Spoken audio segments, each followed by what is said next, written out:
বর্তমান অন্তর্বর্তীকালীন সরকারকে বাংলাদেশ জাতীয়তাবাদী দল সর্বতোভাবে সহায়তা দিচ্ছে, সর্বতোভাবে সহায়তা দিতে চায়। জাতীয়তাবাদী দলের একজন ক্ষুদ্র কর্মী হিসেবে আমার দুটি প্রশ্ন অন্তর্বর্তীকালীন সরকারের, যেই প্রশ্ন খুলনার এই গণতন্ত্রকামী মানুষের মাধ্যমে আজকের এই মঞ্চ থেকে আমি উপস্থাপন করতে চাই।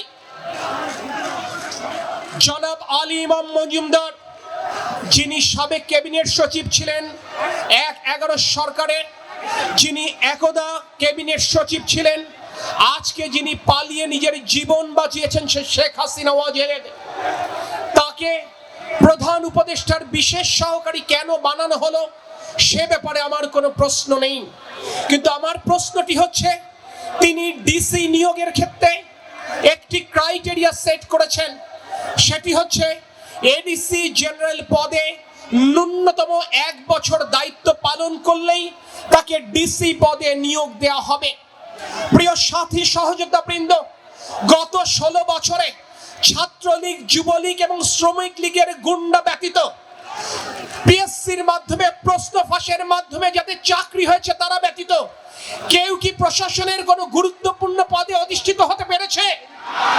তাহলে কি আজকে আলী ইমাম মজুমদার পরোক্ষভাবে সেই ছাত্রলীগ, যুবলীগের গুন্ডাদেরকে ডিসি পদে পদায়ন করতে চান, যার নজির আমরা এই খুলনায় প্রত্যক্ষ করেছি?